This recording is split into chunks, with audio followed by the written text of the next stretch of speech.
Colin and Mariah were at Pool Burger after their swim and were there around 7 p.m. When they left, they headed to Maple Avenue, but didn't realize that Caitlin was stalking them and was driving in the same direction. As Colin dropped Mariah off at the Maple Avenue address, both were completely unaware that Caitlin was secretly stalking them only yards away. Moments after Colin left, a neighbor's doorbell camera captured audio of Mariah screaming for her life before she was murdered. Just hours before they solved the murder, Caitlin had left the country under a fraudulent passport which was originally her sister's. Caitlin had undergone several surgical operations to alter her appearance, but Okay. What's the vibes, YouTube? It's your boy Swaggy G coming at y'all with another reaction vid. Whether you just got to work, boss been nagging you, telling you to do things that aren't really matching your pay rate, or you just got out of school and your teacher been bothering you all day and your classmates coming in 8 in the morning eating hot Cheetos, stinking up the hallways, screaming, trying to fight. Chill, bro. I'm already knowing. So I found the fire vids of the day. All I need you to do is sit back, relax, put your feet up, and smash that like button, smash that subscribe button. Join the fam. It don't cost nothing to join the fam. Don't be petty. Smash that subscribe button, join the fam, and let's tap right into the video of the day. This is Colin Strickland, and he was just told that his ex-girlfriend, Anna Wilson, was brutally murdered only hours ago.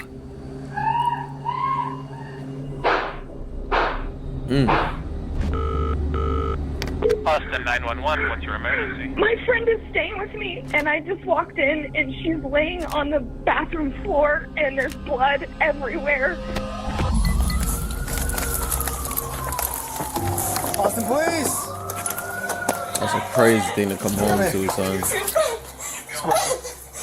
Do I stop? I don't know what happened. I just walked in on her. When cops first arrived at this gruesome site, they suspected a robbery gone wrong. But a series of damning clues found at the crime scene quickly pointed to not just a meticulously planned murder, but a deadly love triangle, and a killer that was closer to home than anyone expected. Did you kill Mel? No. I ain't gonna lie, just him On with May them 11, slides. 2022, police were called to an address after a woman made this disturbing 911 call. What's the address of the emergency? It's 1708 Maple Avenue. Okay, tell me exactly what happened. My friend is staying with me, and I just walked in, and she's laying on the bathroom floor, and there's blood everywhere, and I don't know what happened. Is she awake? She's not awake. There's blood all over her face and all on the back of her head.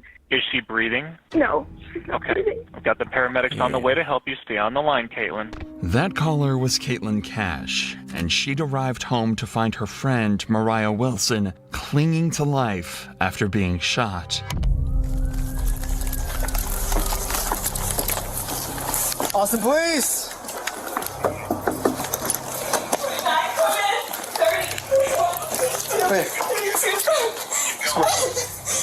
Do I stop? What? I don't know what happened. I just walked in on her. Sit up. Okay. 1 second. Let her get up. Get out of here. Okay, I'll let you go so you can talk to them, okay? Okay.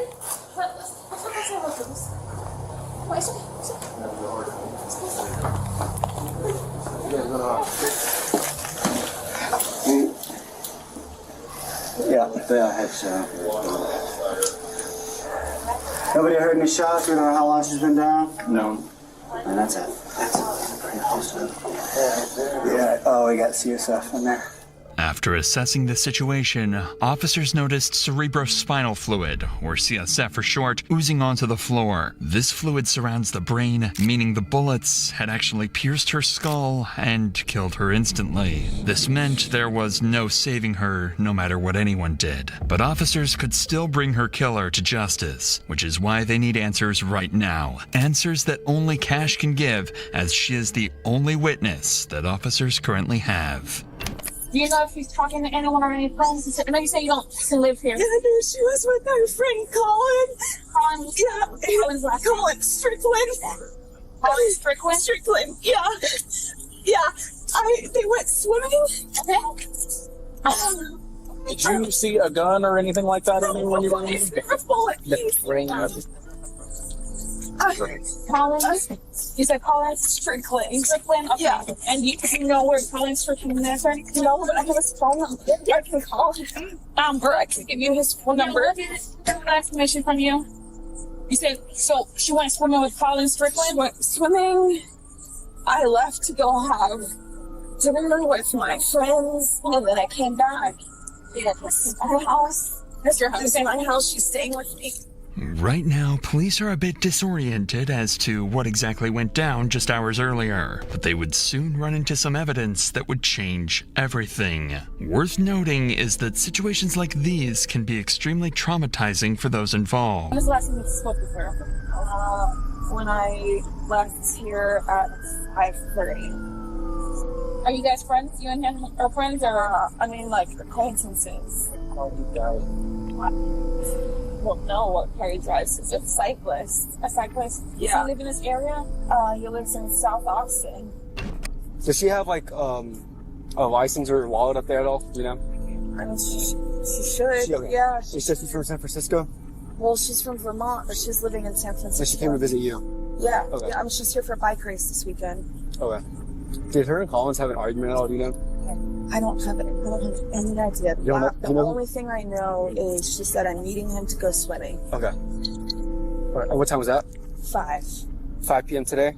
Yeah, I mean, I can see What- it in my text messages. I just When was the last time you saw her? Was that when you saw her? Or you had eyes on her? for dinner at 5:30. So you left dinner at 5:30. What time did you come back? Right 2 minutes before I called 911. Okay, so According to Cash, Mariah had been with Colin, her ex-boyfriend, all day and was home only a few minutes before she was found dead. This made Colin a major person of interest that the cops would interview later on. But for now, there are more pressing matters. It turns out Mariah was in town for a bike race and had brought along with her a $14,000 racing bike, which could have been a massive target for someone. And $14,000 on a bike? Yeah, I'm sorry. I know this is not really the main objective here, but $14,000 for a bike that you still have to pedal? What the fuck? a $14,000 racing bike, which could have been a massive target for someone. And as the cops would soon find out, that bike was missing. It quickly became a possibility that someone could have been waiting for Mariah to be home alone and attempted to rob the bike, only for Mariah to resist and end up getting killed. This being their only lead, officers needed to trace down where this bike went, as it could take them straight to the murderer. That's her bike. Cover, yeah. So where would the bike go? Probably there. Does she keep the bike in the garage, or where does she keep the bike at? So if you right through this first unit right here, this is her. And these are her landlords. So this bike covering the big, yeah. So where would her bike be at? Where would she keep her bike? I mean, it would be right inside the door. Yeah. Is her bike's inside the door? Is there a bike? Anywhere? You see a bike? She said she would put it right by the door. No bike. That's negative, Jobs. With no trace of the bike in the house, officers decided to begin searching the woods nearby when they made a discovery that showed them they were on the wrong track completely, leaving them with absolutely zero leads. Hey, come here. Somebody might be in here. This might be the bike, okay? But hold on. Somebody might be in here.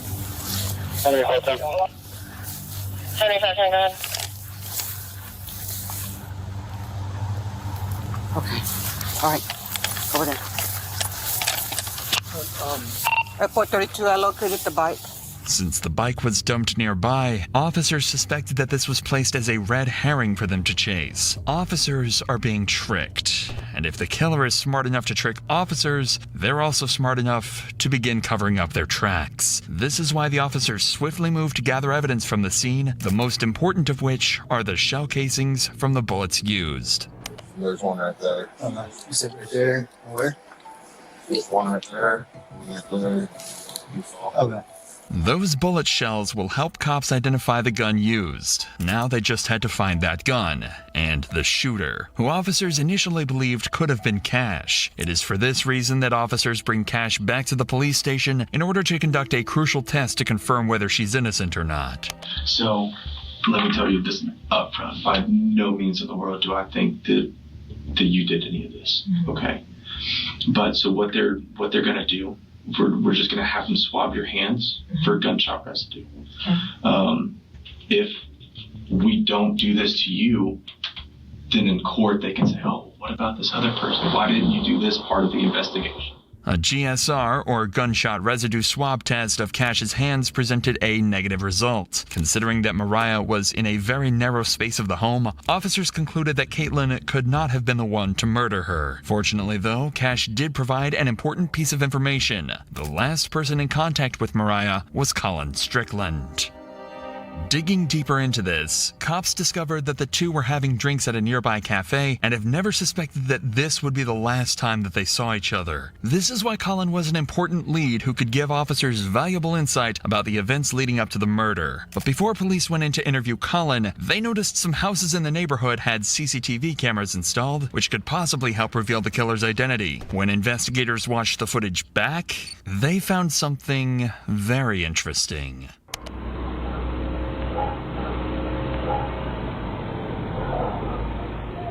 CCTV footage revealed this black Jeep driving directly towards Cash's home where Mariah was staying that night. The moment it arrived, Ring cameras caught this gut-wrenching audio.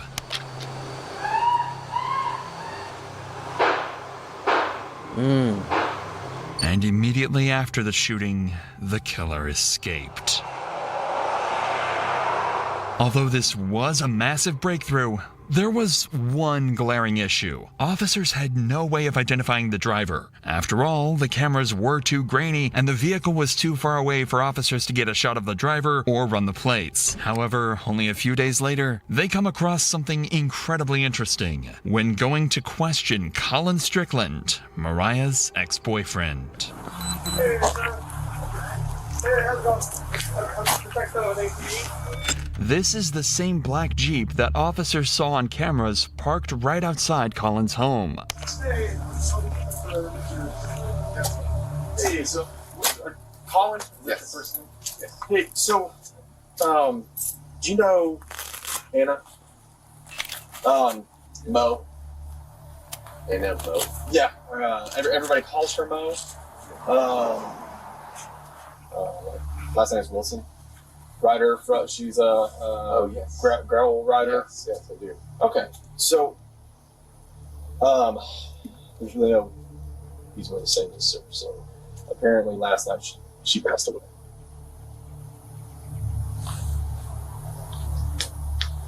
How did And right now it's an open investigation, but it is being investigated as a homicide.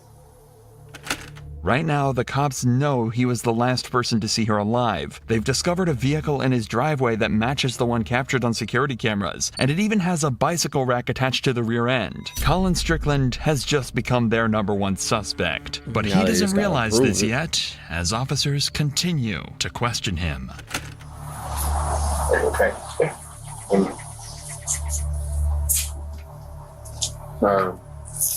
I ain't gonna lie, it looks fake as hell, bro. He's not really Do you happen to crazy. have her mom's address by any chance? I know that she lives in Vermont.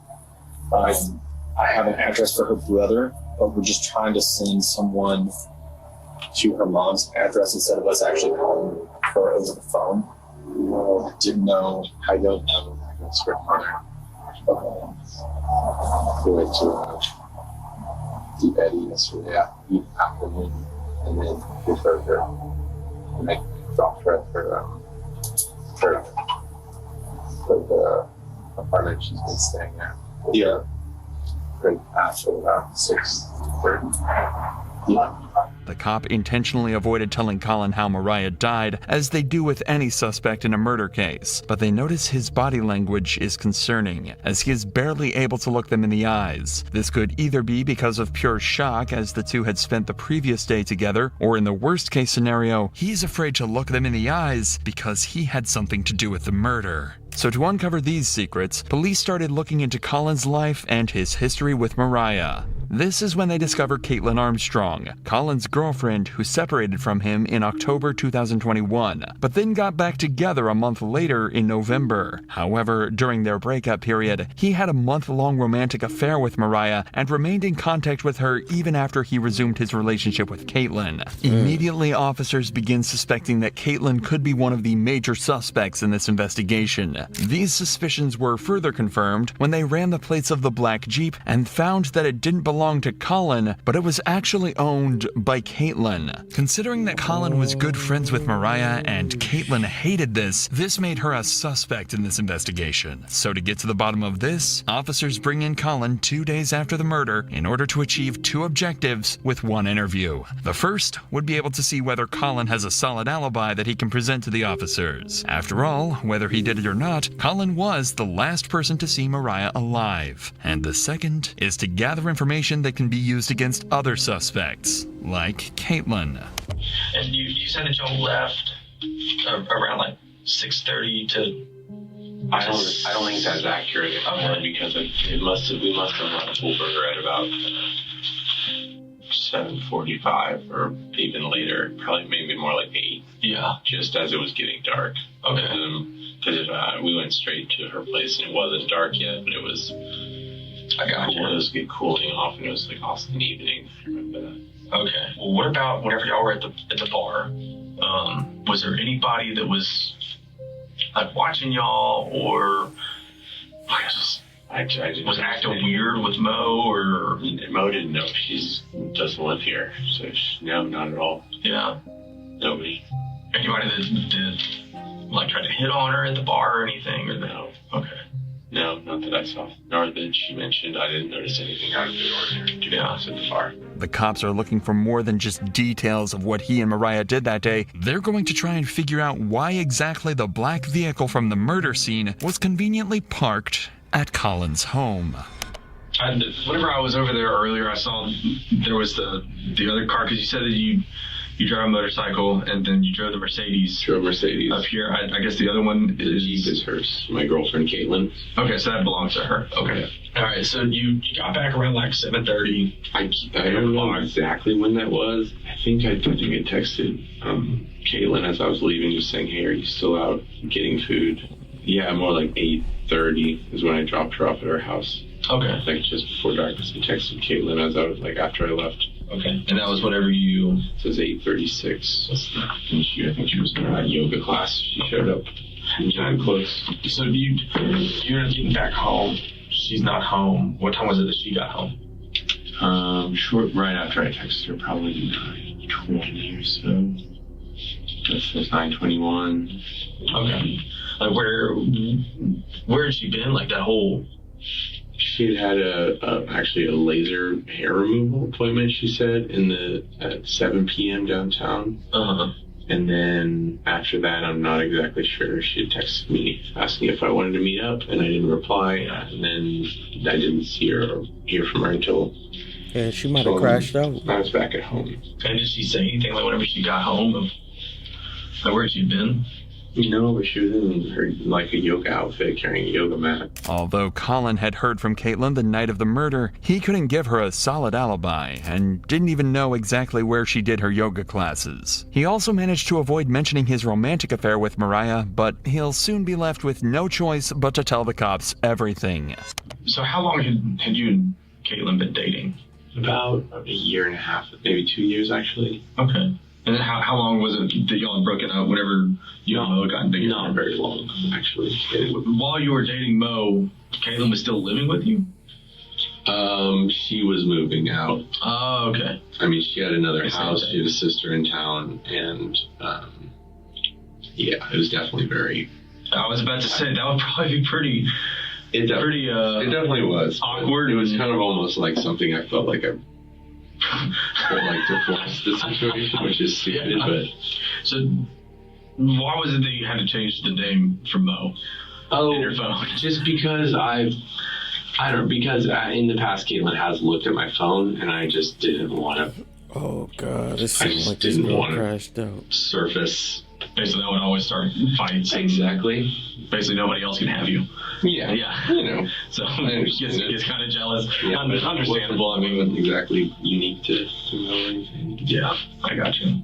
After listening to Colin, officers achieved what they set out to do. First, they cleared Colin, who had texts and times to back up his alibi. Secondly, they managed to gather information about Caitlin, whose entire story is shady. That means that out of the 3 suspects that officers have, Colin, Cash, and Caitlin, only Caitlin's movements are entirely unaccounted for. This is why cops were now more suspicious of her than ever, but had no irrefutable evidence to arrest Caitlin. At least, not until the cops searched the police database and hit the jackpot. Caitlin Armstrong had a warrant on her head for a minor infraction. It was all they needed to bring her in and then use it as an excuse to question her about Mariah.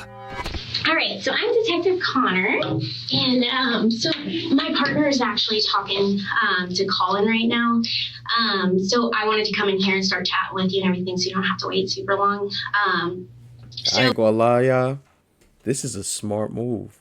They brought a girl investigator in there with her, so it could be on some girl-to-girl type vibe. Like, yeah, she done pissed you off right now. She had that coming. Watch. Remember, I called it. Watch. I wanted to come in It's here gonna and be a start girl-to-girl chatting with you and everything, so you conversation. don't have to wait super long. So it sounds like you may have some information, may have witnessed something, so I just wanted to chat with you about some stuff.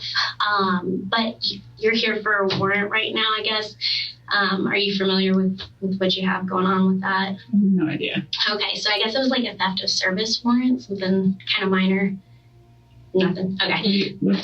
So that's why you're here. You've got a theft of service warrant. That's why you got picked up today and everything. So I was just letting you know on that part. Observe how the detective maintains an almost nonchalant demeanor, despite the gravity of the situation. This is deliberately done to create a sense of security for Caitlin, ensuring she remains unaware that she is under any suspicion by the police. Despite this, Caitlin appears noticeably tense and uneasy. Can you tell me what it was that was the theft of service?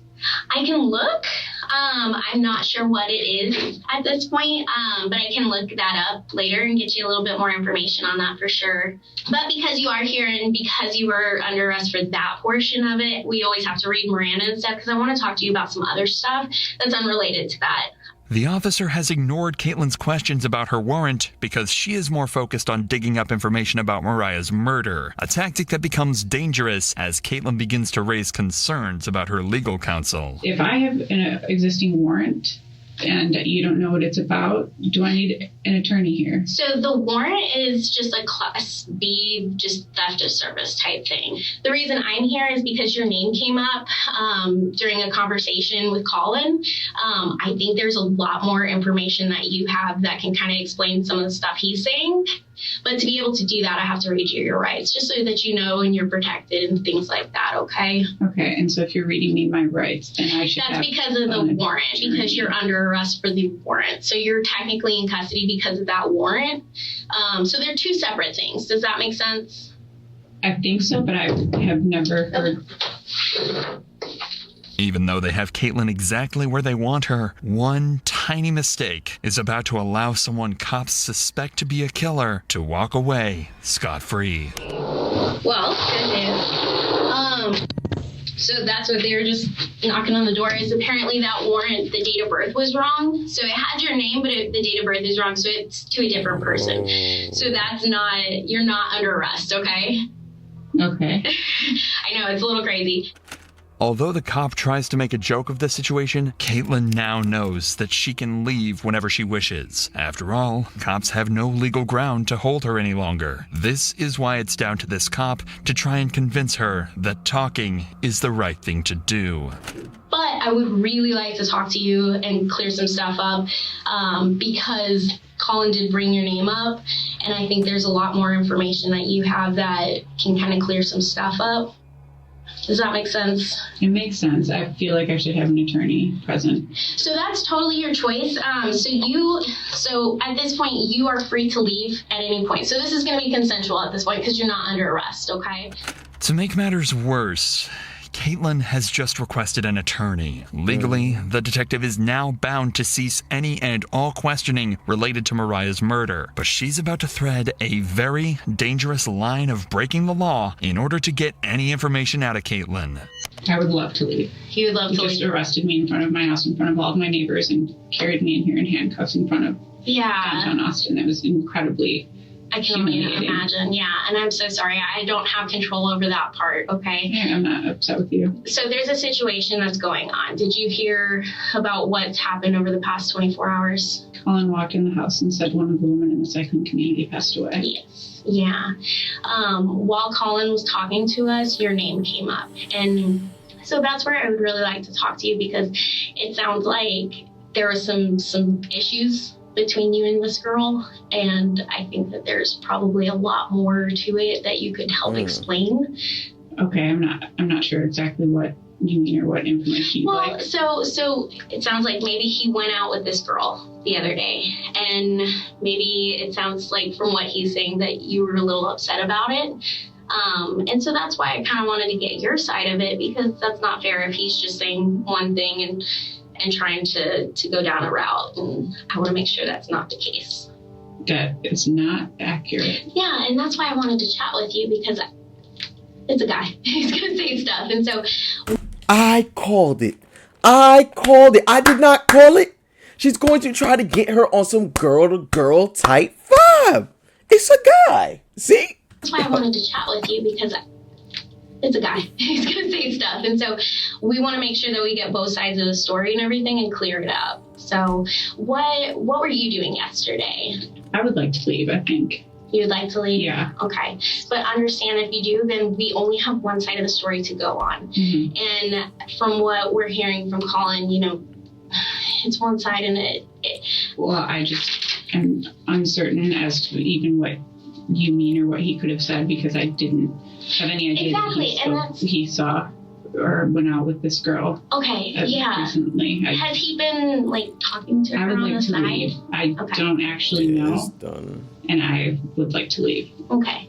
At this point, getting Caitlin to talk willingly seems like a lost cause. She knows she can walk out of the station and nobody can stop her. So the detective decides to drop their bombshell evidence in the hope she might crack. And your vehicle was seen next to her house. And we needed to talk about that, okay?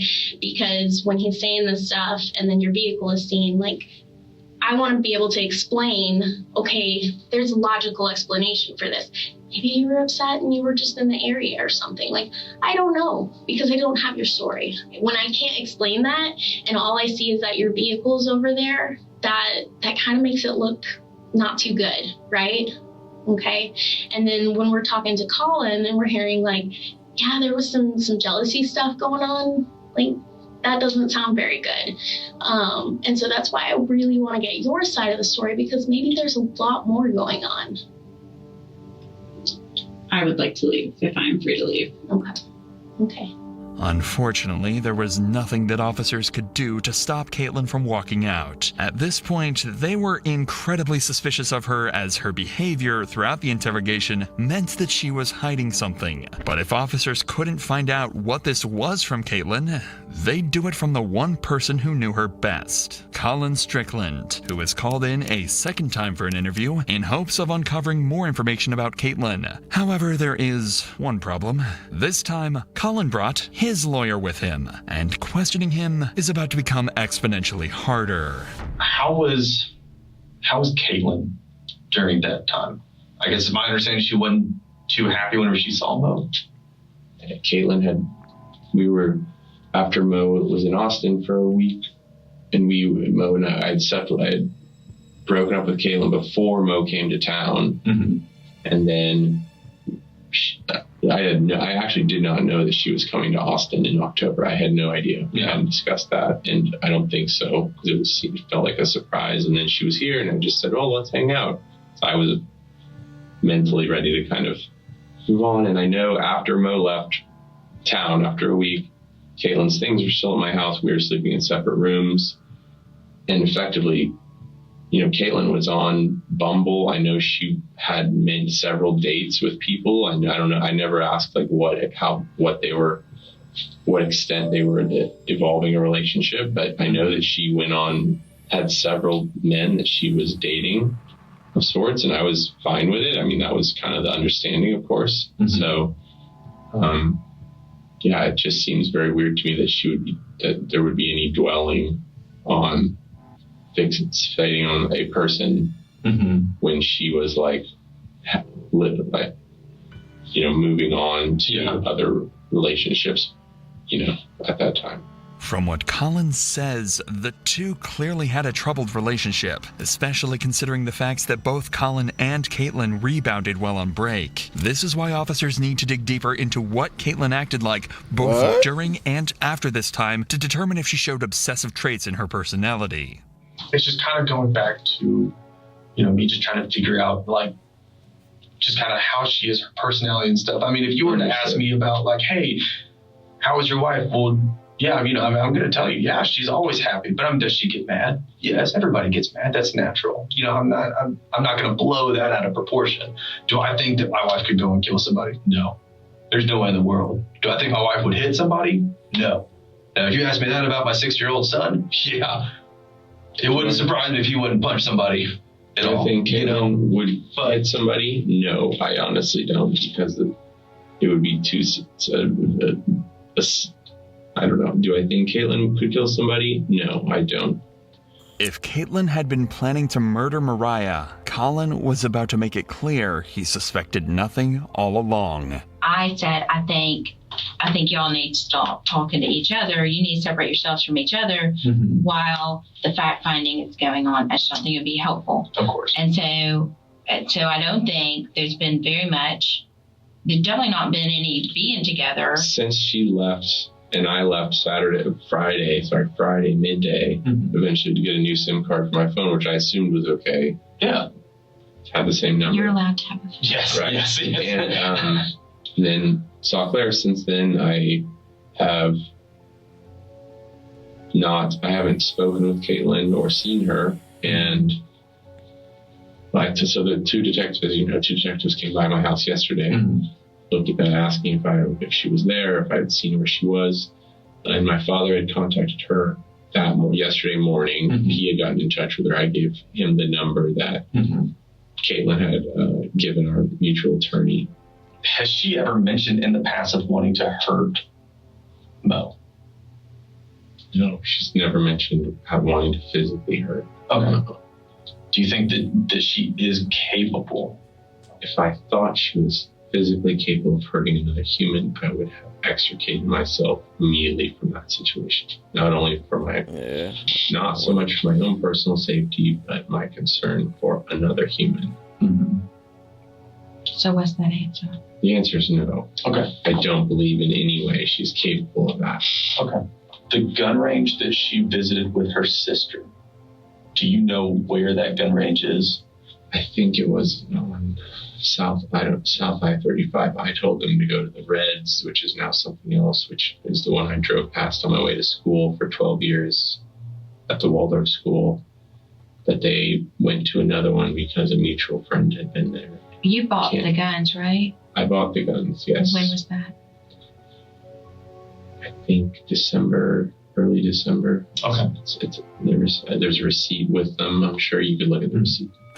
In an ironic twist, Colin had bought Caitlin a gun for self-defense, but after police conducted a firearm examination, it just so happened that the bullets it used were the same caliber that were found near Mariah's body. Here we go. So far, the cops had evidence of Caitlin's car at the scene, they knew about her obsessive behavior, and they knew she owned the same model of gun that was used to kill Mariah. But while they searched for her whereabouts, the investigation continued to uncover crucial and damning evidence that not only heavily suggested Caitlin was responsible for Mariah's death, but also cleared Colin of any wrongdoing. The cops gathered all cell phone data and compared it to the surveillance footage, allowing them to map the movements of Mariah, Colin, and Caitlin on the night of May 11th, 2022. Colin and Mariah were at Pool Burger after their swim and were there around 7 p.m. When they left, they headed to Maple Avenue but didn't realize that Caitlin was stalking them and was driving in the same direction. Caitlin thought that turning off her cell phone would cover her tracks, but the surveillance footage caught her, and what it shows is a black Jeep eerily similar to Caitlin's closing in on the house where Mariah was killed. As Colin dropped Mariah off at the Maple Avenue address, both were completely unaware that Caitlin was secretly stalking them only yards away. The same black Jeep had driven down the back alley of Maple Avenue and was slowly heading toward Mariah's address. Moments after Colin left, a neighbor's doorbell camera captured audio of Mariah screaming for her life before she was murdered.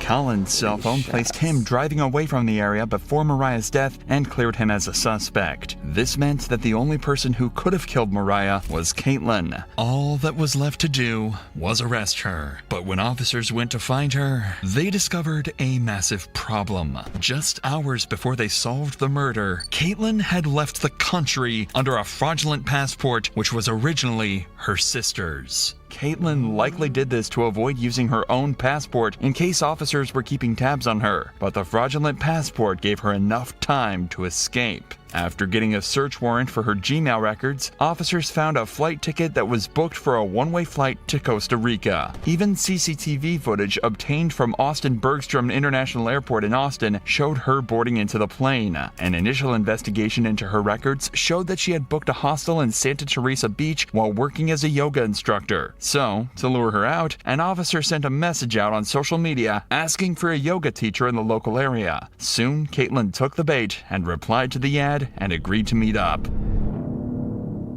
But in the month that she'd been on the run, she'd taken some extreme measures in order to conceal her identity. Caitlin had undergone several surgical operations to alter her appearance, but there was no fooling the arresting officer, who recognized Caitlin from her eyes. She was arrested and flown back to the United States, where she was charged with attempted murder. However, that wasn't the end of it, because in October 2023, Caitlin tried to escape again by taking advantage of a doctor's appointment outside of jail. She can be seen here fleeing from the cops after she jumped from a bathroom window. This time, she was caught almost instantly. If the several attempts to escape justice and falsifying of documents weren't enough to convince a jury Caitlin was guilty, then the surveillance footage and the testimony of Colin Strickland, and most importantly, the ballistic analysis that matched the gun to the shell casings found at the scene of the crime certainly were enough to convince them. Consequently, a year and a half later, on November 16, 2023, Caitlin was found guilty of first-degree murder, and she was sentenced to 90 years in prison for the cold-blooded murder of Mariah Wilson. Nah, bro. The fact that Shorty killed the girl that I guess her husband or her boyfriend had a thing for and still was chopping it up with her, and obviously probably could have still been fucking. She left the country, disguised herself, and tried to cover up evidence. Now she's low-key. She low-key watches too many First 48s, or she's done this before. Like, this came with a lot of thought and preparation. Wow. Yo, let me know what y'all think about this in the comments, though, man. Make sure y'all smash that like button, smash that subscribe button. Join the fam. It's your boy Swagging them out, yo.